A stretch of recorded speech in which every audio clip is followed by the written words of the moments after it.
Good afternoon, everyone. Thank you so much for joining in. I think there is a steady flow of people still joining in on the session, but I think we will get started. So I hope everyone can hear us kind of clearly, can kind of see the screen. Thank you all for joining us for this conversation with Nepa. We are a Stockholm headquartered leading consumer science firm on working on the crossroads of tech, consulting, and research. Today's Nepa 45 panel, we have our country head, Esha Nagar, who's the managing director of Nepa for India. Esha oversees Nepa's research and client development efforts across a range of vertical industries from our India HQ here in Mumbai. We are also thrilled to have with us Senior Vice President of Timesbridge, Jani. He spearheads investment operations at Timesbridge. Based in Mumbai, Viral oversees the success of Timesbridge's growing investment portfolio in India through an innovation network of partner companies spread across the country. We are really thrilled to have you with us, Viral, Jani, as well as Esha. Before I segue into the conversation, a couple general housekeeping that I wanted to share with you guys. Please ensure that you are on mute so we can kind of hear the conversation as well. Any questions that you have, please share that through the chat window that you have to the moderator, and we'll definitely try and take it up at the end of the session. So with this, I hand it over to you, Viral and Esha. Thank you so much. Thanks for the introduction, Anand. Good afternoon, everyone, and thanks for joining us. Before we really go into the discussion and a bit further on the introductions, just setting the tone for the session today. Last 1 to 2 months have been most disruptive times for the way we live, work, and communicate, not just as individuals, but also as businesses and industries. It has sort of changed the way we live by the calendar, shifting the goals and objectives, and possibly a lot of dreams with every update on the pandemic that has been in the rounds of the news. But the dreams have not really stopped from getting curated. Dreams have also not stopped for the partners and industries that we have been working with, and the work has been functioning in the new normal. So we will be discussing some of these dreams today in 3 segments, which is industry, what it means to the consumer, and what it also means to the organizations. And for this discussion, I'm joined by Viral, who spearheads and is the driving force behind some of the fantastic brands from the Timesbridge portfolio. If you've already read the speaker bio, you are already aware about the brands that I'm talking about. But if I have to just cite a few, it's Uber, Airbnb, Headspace, and the likes. Thank you for joining us, Viral. Hi, Esha. Thank you so much for having me. Really a pleasure to be here. It's such an interesting initiative that you guys have taken, and it's just a delight to be here. It's been a few months that we have worked on a couple of projects and with your team, and I think generally one of the better teams in the industry that I work with, and not surprised that you guys have taken this initiative, and thank you for having us. Yeah. So before we really go into the serious topics and we talk about the work, given that you already cited work, I'll just begin with a very simple question, Viral. How have the last 1 to 2 months been for you during the lockdown? It's been very interesting. Of course, just been fortunate to be, able to, being able to keep myself safe despite of all the travels that I've had in recent times, just before all the lockdown started. And I think that was a big, sigh of relief for me and family. But at the same time, I think the good part has been that, it's been a period where I've been able to kind of go back to basics on many ways on personal level. So, just doing stuff at home, which all of us are doing. I think most of us are doing, making sure that, we're taking care of our health, maintaining a certain type of routine, eating healthy, making sure that I at least clock 10,000 steps, whatever that is worth it. The only challenge is my, like most men are kind of suffering from this problem, the hair problem. Yes. It's been growing, and the more I stay at home, I'm looking more and more like a homeless person, especially on weekends. So that's been a thing. I think that's the personal side, but professionally, I think it's been really amazing. Again, we as a team were very well equipped to be in a situation like this. So we were always one of those companies who would work remotely, because most of our core work, used to happen with and still happens with global partners who are anyway not with us, right? So we were very well equipped. We had all the tools in our disposal, which essentially meant that we would be working remotely, and it did not take much time for us to adapt to this new reality.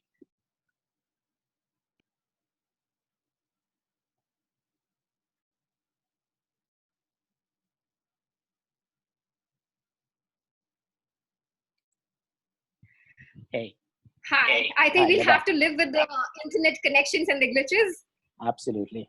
That's cool. No worries. That also tells, quote unquote, we are taking all of this from home. So getting into some of the serious topics, apart from what it has really impacted in terms of the personal life, if we talk about the industry, which is like a first segment, and the sectors, we have been having chats around, brand messaging and the advertising scenario right now, which is in a situation when essentials becomes the norm. What are some of the trends that you are foreseeing which will last beyond COVID? Which is, if we have to talk about dreams beyond COVID when it comes to brand messaging, what are some of the that are here to stay, as per you? So I think one thing which has happened, it is really fast-tracked, our future forward journey, right? I mean, so many sectors which had hoped to achieve this over 3 to 5 years has been achieved in few weeks and few months, right? Which is phenomenal. So I think that's a big opportunity. For every offline door that is closing, there is a new digital door that is opening. Correct. Yes. Right? Which is really amazing. And I think this is going to be our new normal. And I think the faster we adopt this reality, the faster we kind of accept this and start finding ways to work around it, is I think that's going to be our sort of critical thing. So obviously there will be some industries which will take a big major hit, but a lot of them have kind of seen a major boom now. I think from a long-term perspective, those trends will continue, right? I think people will get used to working from home, maybe traveling selectively, being more health conscious and all of that. From a brand messaging and perspective of like how all of that kind of ties into it, I think at least in the short to medium term, I feel that brands will start becoming more and more humble. I think there would be a bit of kind of taking a step back from being more bashful and very celebratory about various things. There's going to be a bit of humbleness that we'll start seeing. There's going to be more reality that will start kicking in. Just to give an example, I mean, if you look at most of the ads, or be it video ads on digital and TV platforms, or stills, or even like influencer marketing campaigns that are going on, most of them are looking very real, scrappy, because we don't have the tools to make it look very flashy, right? And more consumers are becoming accepting of that. So a lot of sheen, exactly, a lot of sheen will go away. And I think a lot of halo effects of so-called big names may go away. You never know. I mean, there could be so many long-term impact on those kind of business models. And I think the third thing I would say, humble, relatable and scrappy. And then the third one would be a bit more participatory, right? So I think we'll see a lot more participation from our consumers, which I think was always like a dream, and a lot of brands wanted to do it, but did not see that happen in real. But I think now it may happen, and I think consumers will start more and more, start finding more and more voice in the brand voice itself, and so there will be a co-creation, collaboration that will start happening as we go forward. That's what. From the co-creation and being humble perspective that you just cited, that is very relevant in the kind of things that we are seeing. We are seeing photo shoots and FaceTime shoots being done on production when it comes to ads being created. We are seeing paintings making to the cover of the magazines today. So just small things, which is like n number of hashtags on social media in forms of challenges, which are connecting the normal, which is the normal consumer, to the brands. And it all also connects to this human experience that we talk about, right? I was reading this book in which there was this quotation that human experience ultimately means connecting mentally, emotionally, physically, and just bringing all alive. But it sure has been challenging for the marketers, which is to choose whether to be completely passive during this phase or be out there in a creative connotation and still connect with the consumers. Yeah, absolutely. And I think it is tricky. A lot of folks that we know of are still in a bit of a shock, and maybe some of them are still trying Yeah, to kind of find a way out and understand what to do next. But I still feel that it is better to be present than not be present, and find a way to talk in a very sensible way, in a sensitive way, be very empathetic about it. And I think a lot of brands are starting to do. And we've seen some of the work that we've done ourselves has definitely reaped a lot of benefit. I mean, I'll give you an example, and this was not timed, necessarily timed like that, but sure. one of the biggest brand campaigns and that we kind of co-created and basically executed in this period of lockdown was Smul's new India Yes. Jams Here campaign, and it just happened to be at the right moment, in terms of lockdown, and many people are at home and they're just watching TV and consuming so much media. So it was not timed according to this, but it just happened to be at that time. And then we've seen some really impactful behavioral changes on our app, and Coming into um, that. Yeah. in terms of result, that is definitely gotten. So I think it's better to do something than not do something.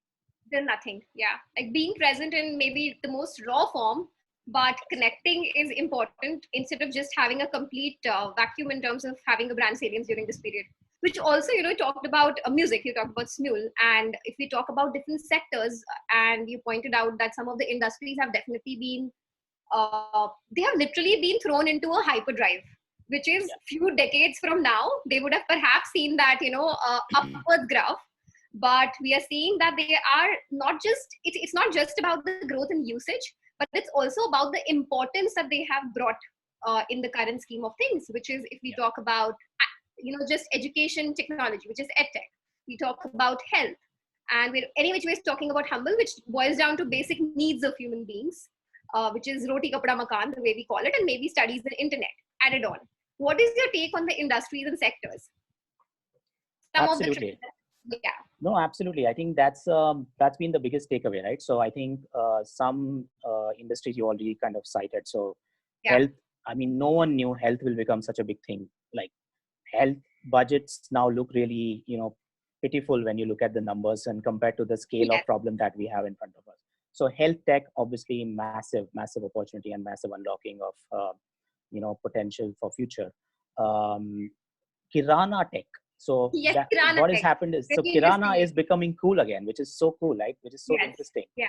And I think India, the lockdown, we felt less of an impact thanks to Kirana, which is Thanks, amazing kirana. because a lot of Western countries did the consumers actually struggled to find things during lockdowns, and India had the severest of the lockdowns, and still we found all the We things found a that we piece wanted with because of Kirana. general trade. Yeah.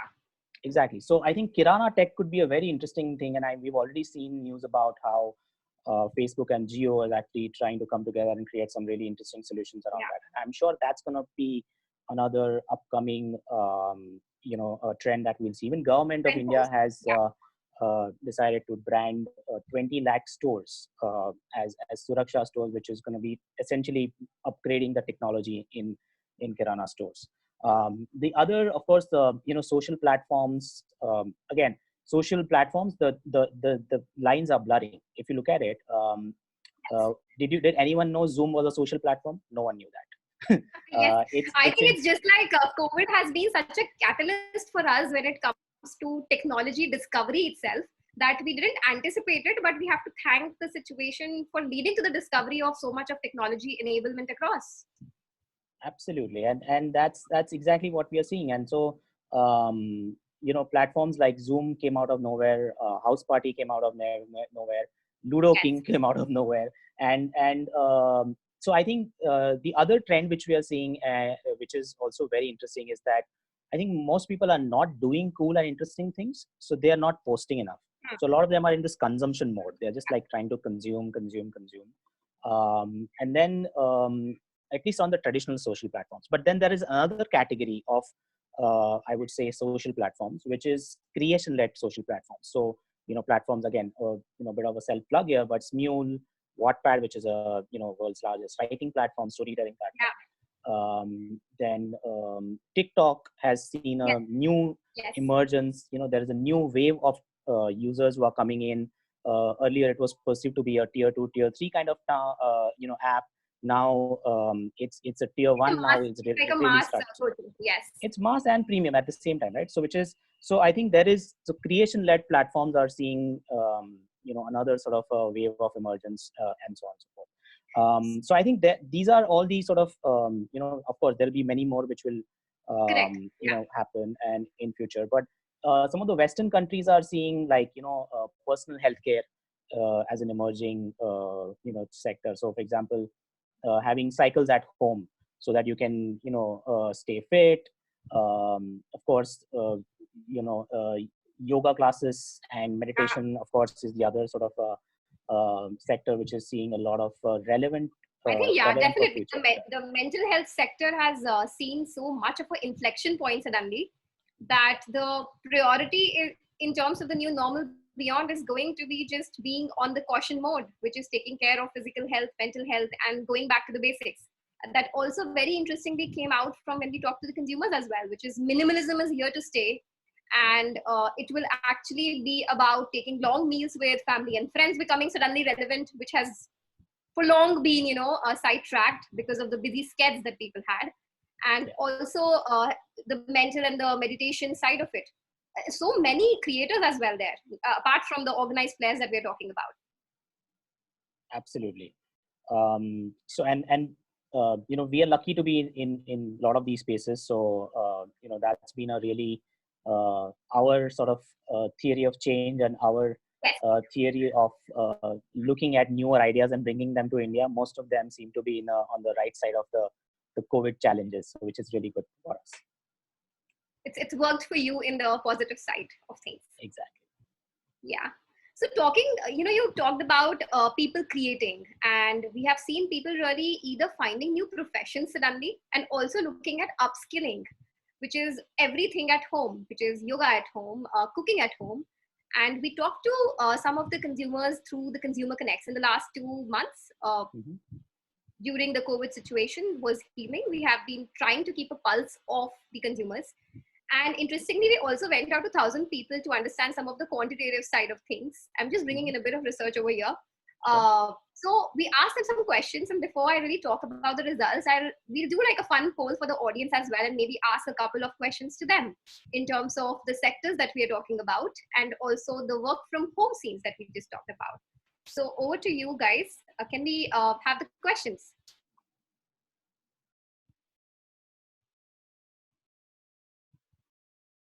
Okay, so we get a minute to vote on this, which is, which of the following activities have you tried for the very first time after lockdown?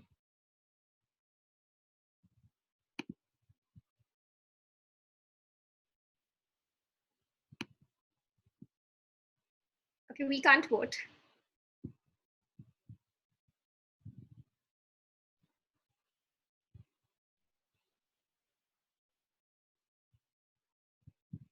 Okay, do we have the votes already in and we go to the next one?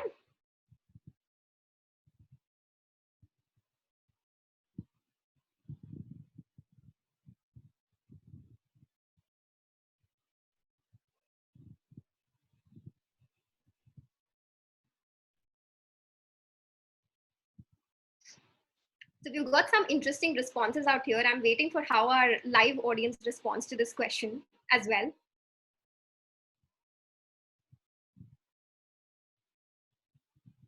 What would you choose though, if I have to ask you, Viral, while people poll and we have the results coming in? What is something that you tried for the very first time after lockdown?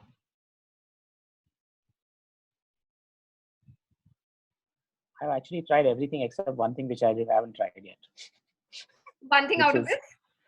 the one thing which I want to try, I think cooked a meal for myself. I haven't done it yet. I'll probably do it Okay. hopefully during the period. Yeah. Everything else I've tried.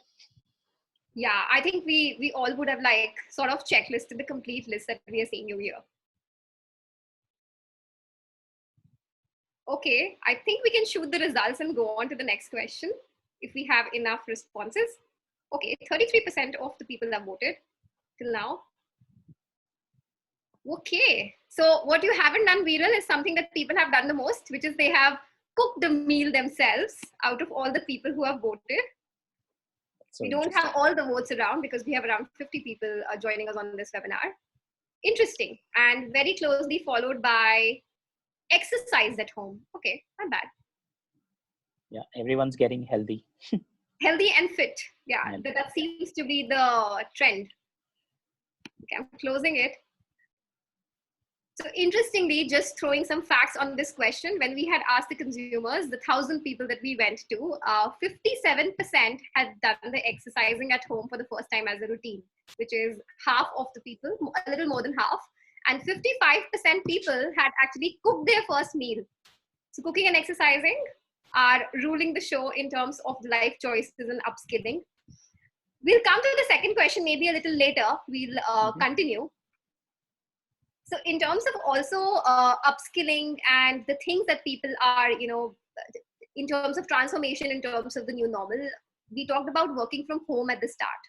So if I have to, just now take the conversation a bit towards the organization trends, it's not that the technology was not available. These tools were available earlier. It's that we are saying that we're not left with any choice. And thus perhaps the transition has been smooth for us, or we have been open to it. How have things been at Timesbridge? Was it easy, a smooth sail right from the start, given that you said you were used to the remote working scenarios earlier as well? Yeah, so I think from an immediate logistics perspective, we were pretty well equipped, and things did not take much time for us to shift to a new kind of rhythm, and even simpler things, right? So we've always had our documents on cloud, and so I've recently had my laptop given up on me, and so I've gotten to another laptop, and it did not have like any challenges. So I think we are pretty much that way equipped. But we did have, I think what happens is, of course, this was a very, very, very, different type of challenge. So we've started, creating much more sort of connect points. So we always had a fairly open culture. We were able to, kind of talk to each other very often and all of that. But that was not possible now because of the physical distance being there. So we've started this thing called tea time, which is almost like which is basically just some experts call it like creating water cooler moments virtually, and I think it's really important because otherwise what happens is that we don't get to connect with each other. So we use that forum to do some bit of work and then bit of fun. So it includes things like sharing inspiration, how they're challenge, what kind of work they're doing in their own sort of personal domains and professional domains, and then sharing that with others. That's one. Second is we try to give shout outs to people, rewards to people who have been doing some interesting work. And then we also try to make it fun by adding things like plus one. So for example, having someone from your family to come on the call for a minute or two. Interesting. That's an interesting initiative. Yeah, and so just adds so much to the personal touch. We also had like pop quizzes being conducted on the call, and things like that. So it just and we've had like guests come over as well. So external guests. So basically they would just come and share their perspective. So that just makes things so much really more engaging, and that's been really good fun and experience. Apart from that, we've also started doing, I would say like, always encourage more work video calls now. I think earlier there was an option of people, doing just like regular without video calls. But I think we do try to do more video because that visible thing always helps. And then just sharing, more and more of what others are doing. Just the communication is the key, I think, between the team, within the team, and then externally with all the partners. The moment you keep on doing that, I think that's the only way to kind of keep the momentum going. So, with the same theme, in fact, for us, some of the things were very surprising. In fact, sometimes with so much of learnings as a leader as well, and as a manager, that you would be skeptical about how things are going to work, but adapting and setting the code of conduct right away, which is the moment you know this is how it's going to be, has really helped. And in the code of conduct, the video pieces that you talked about, for me, the biggest thing was having a e-onboarding. I mean, I never expected a e-onboarding happening for a person to join a brand completely during these times, and delivery of laptops and whatnot. So some of those things have been crucial to see. And also, I think the efficiencies, if you look around, those management value cards that we used to sometimes learn in the sessions, the so-called management sessions, in which you see what are the values that really matter to people. Some people have actually been the ones who have been more productive during a work from home scenario, which is the efficiencies actually have been better. I'm not saying that this is across, I not like a sample sufficient that I can really comment upon, but those have been some of the learnings as a leader as well. That this perhaps could be something that you can take some learnings and implement once you are in the normal. But that also brings me to a connected question. Do you believe that once all of this is over, we will transform or keep hold of new ways of things? Do you want to carry some of the things from an organization perspective once we are all healed and back in our offices? Well, I hope that happens soon. But I think, but it is definitely going to be, there's lots to take forward from this period of, like you said, I mean, it's almost like we question so much of our older beliefs. And I think this period did not give us much of an opportunity to kind of, have a say over it. And I think immediately, like, we went into that zone where we had to adopt a new reality.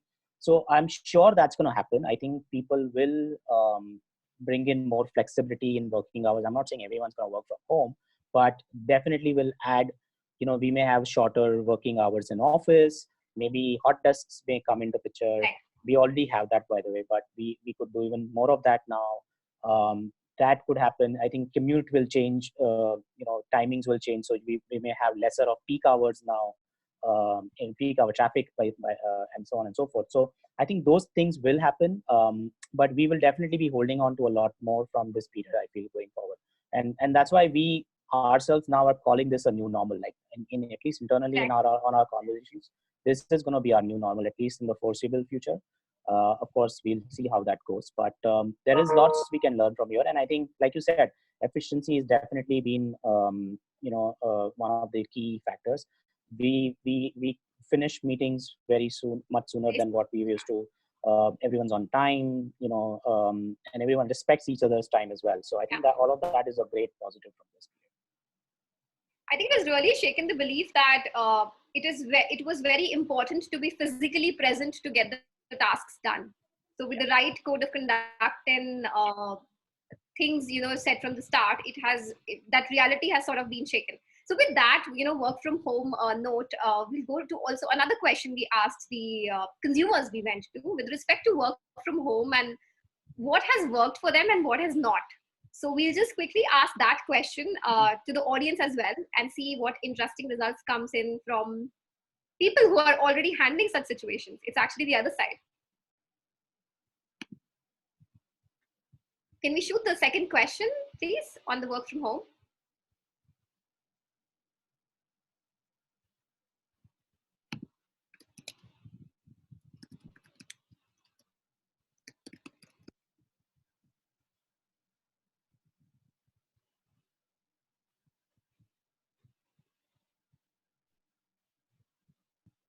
Okay, we already asked this question. I can't see the results though. Can you just display the results quickly, Devina, for us?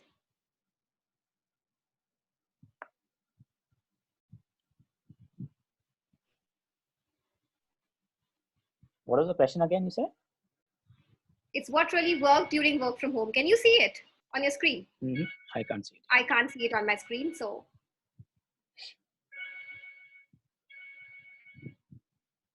Actually, if you're able to scroll down on the poll results, I think you can see it. You should be able to see it. Oh, okay. Got it.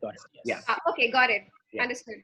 So when we ask people, we have seen working from home as having both pros and cons. What has really worked for you while working from home? Please select top 3 factors. Okay, so it's 76% hinting to what you just said. The commute time, the savings that are happening on the commute time is something that has really stood up. And the second one being the flexibility, which is ability to have flexible schedules. So definitely, I think a lot of things to carry forward in the normal with us. Yeah. The only thing I am seeing one interesting data point here, which I wish I could do more of it, is creating space for me time. I think I see a lot of people doing that. I don't know how they do it, but I'm really jealous of Perhaps that also speaks of the work that you guys are doing then. It's just that the time is keeping you busy, which is also a great thing.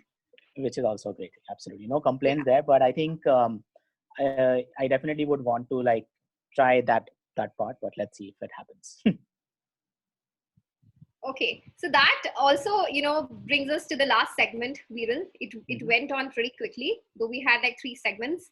We'll just open up for a few questions, if at all there are, either from the 3 themes or beyond that. Are there any questions out there?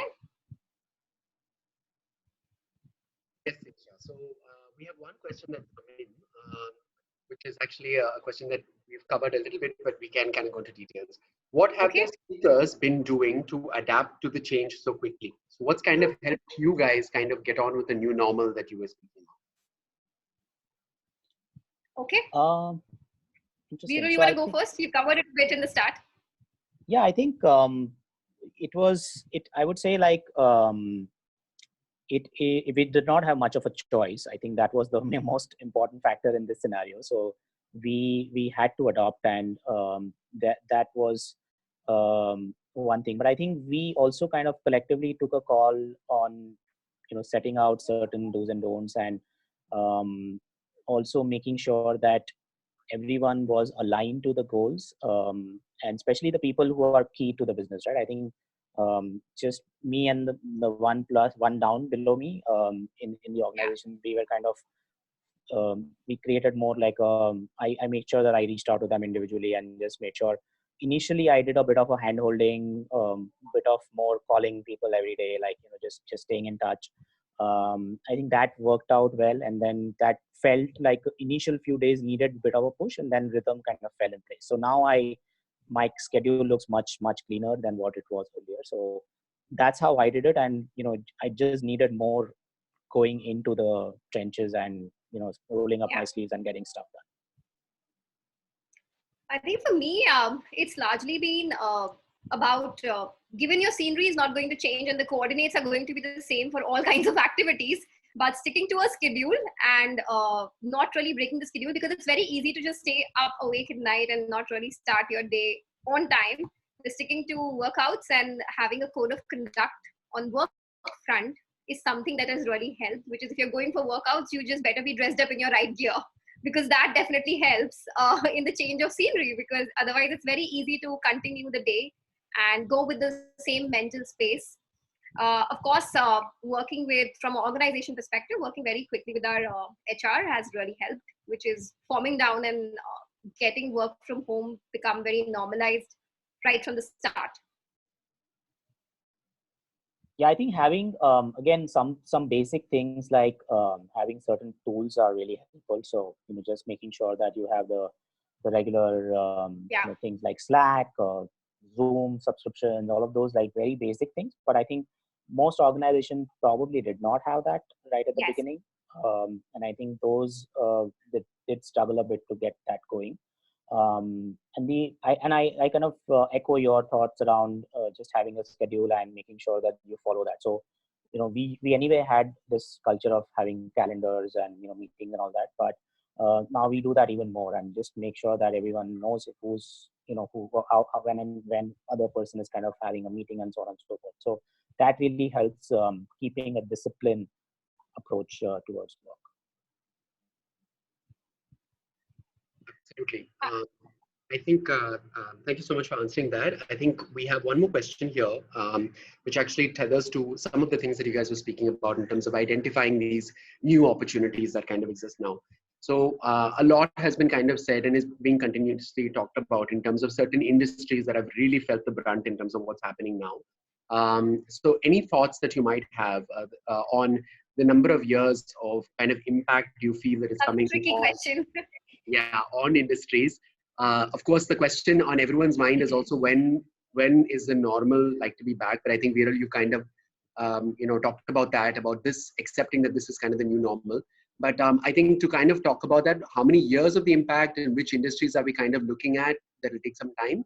And to dovetail on that, another question would be, how are you managing these kind of conflicting sentiments that are coming, both in terms of the news, in terms of everyone's personal positions, in terms of industries, and in terms of new opportunities? I think it's something that many of our attendees are also kind of battling. Yeah. Interesting. So I think I strongly believe that this is a new normal for some time. And I think we should not be worried about it. I mean, of course, there is a lot of uncertainty, and we wish that things could come back soon. But even if let's say the infection rate comes under control, things are gonna take some time to come back. Not only from like regular work and life perspective, but also from the business coming back, right? So I think there are a lot of the businesses which are going to be affected. It's going to be for a fairly long haul. Again, very difficult to say whether it's 1 year, 2 year, few months, because I don't think anyone can hazard a guess right now. But what I'm seeing is that there are a lot of businesses, again, which are getting affected, are looking at different ways to kind of channelize their digital avatars and Yeah. things which are opening up, right? I think so. Simple things like apparently in US, a lot of restaurants are now selling, they become shops. They are Yeah, selling that's how DIY. the industry. They're selling DIY cooking kits and all that kind of thing. So a very simple example, right? But I think so. I'm sure that's going to happen. A lot of older businesses may get out of business, but then they will have to find a way and channelize their new ways to kind of continue businesses. That's what I feel. What was the other question? I kind of missed that. It's how you would, how will you tackle it? What is something that will determine the change and you getting adapted to it? So I think the only way we can survive something like this is to be versatile. Yeah. That's one of the core values that we've adopted ourselves at Timesbridge, and I think we strongly believe in that. And I think that's been one of the highlight of how we kind of continue to overcome newer challenges. I think being versatile and being innovative in our approach. And again, I can maybe quote an example of something which we did across publishing platforms. Like as soon as the lockdown started, we had immediately started getting into. So we were probably one of the first people in the industry to do webinars and do live streams, like with broadcast quality, which we started doing across Business Insider, Weather Channel, Thrive Global, and so on. And I think a lot of people then followed. I'm not saying they copied us, but I think we were one of the first ones off the block to do it. So which is, I think, a sign of how you adopt to a new reality for a situation like this. I mean, if we have to sort of summarize what you said, which is being versatile and being absolutely fluid about the situation and adapting with the way it comes. I definitely don't see it's a short term or a long term bucket. It's definitely like a mid term bucket, though, in terms of the kind of changes or trends that we are envisaging. We also have a very interesting question that I see from the panel on meditation and headspace in their journey. Do you want to take that? Yeah, sure. Yeah. So yeah, I think we had a very interesting couple of weeks with the founders of Headspace, who were actually visiting us just before all of this started. Yes. So we had hosted them in India, in between Mumbai and Delhi, and we took them around and got them introduced to some of the who's who of the country, including the Prime Minister of the country at the Global Business Summit. We met some really interesting stakeholders from the meditation industry, from entertainment, sports, and so on. I think very early days for us. I mean, it's just that we've just started working with them in India. I think there could not have been a better time for us to kind of bring them to India. There are a lot of interesting plans that are in the pipeline. Obviously, I can't share a lot about it right now, but there is an opportunity that's waiting to be unlocked. There is a massive underlying need over here. The good part is that everyone knows meditation in India. So I think that's one of the big thing which works for the platform. In most countries where they entered, they had to first start talking about what is meditation. I think India, everyone knows what's meditation. So that's one job is done there. Now the next level is there is so much we can do from creating localized product to creating localized brand voice, to going forward and forging really interesting partnerships, which they have a pretty good playbook globally. And we have a lot of interesting incoming opportunities that are already there with us.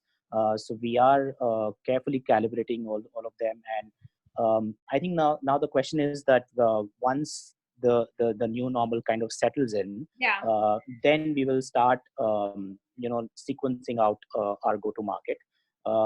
Right now, obviously, they are doing some phenomenal work, to give back to the community in these challenging times. So they have launched this campaign and initiative called Weathering the Storm, which basically means that they have opened up, very relevant meditation content for healthcare workers in the US, in UK, in France, and across the world. And there are some really good response that they're seeing on all of that. So I think they are doing some fantastic work right now, and we are all in awe of what they're doing right now. It's such an amazing. I think the timeline has been very the timeline coincidentally has been that when we were in touch, and the launch phase itself has been just so parallel with the COVID news shooting up. Exactly. So you will see a lot of India activity soon. I think all is that I can say right now. Okay. So one more question for us. This is on recession. If I have to just shorten it up, it's our views on whether India is heading to a recession. Because now when people are losing jobs, the demand side recession can be foreseen. So what are our thoughts on this? Yeah, I mean, it's an absolute... it's an absolute reality, I think. Yeah, it's an absolute reality. And I think there will be a lot of pain that we will be seeing. I mean, you can't wish away that pain. And there is going to be, challenges obviously a lot of industry will stop seeing, the kind of spending that used to happen. There could be pay cuts, there could be job cuts. I'm sure that's happening already, and those things are going to happen. And I think if one has to look at the positive side, I think the positive side to all of this is that India could be in a good position to kind of take advantage of what China's loss, for example, could be, right? So again, some of those markets may lose some of their ability to attract investments, and I think India still has a very strong long-term story, and I think that is what we should be positive about. But of course, there's going to be short to medium-term pain that we'll have to go through. Yeah, and I also think just to add on that, one is a loss for one, and of course a win for another.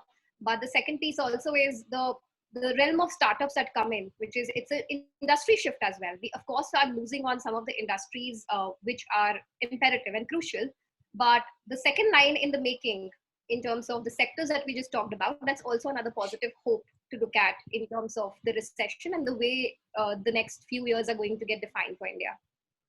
So lots of positives coming in as well, but recession, no doubt. I don't really have to comment too much on that. Absolutely. So with that, we are wrapping the session. Any ending notes? I am good, Viral, if you have to add on. Otherwise, I'll hand it over to Anand after this. No, all good. Thank you so much for having me. It was a really good conversation, and wish you all the best for all your future endeavors. Thank you so much. Hopefully we have ended on time for your team activity, the Friday activity you talked about. Yes. Yes. Thank you so much, Viral. Thank you. Thank you. Not audible, Anand. You hear me now?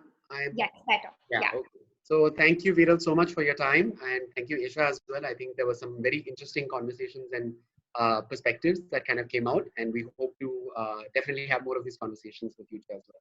So thanks a lot, guys. Thank you all the attendees as well. Thank you so much. And have a great weekend. Bye. Thank Bye. you. Bye.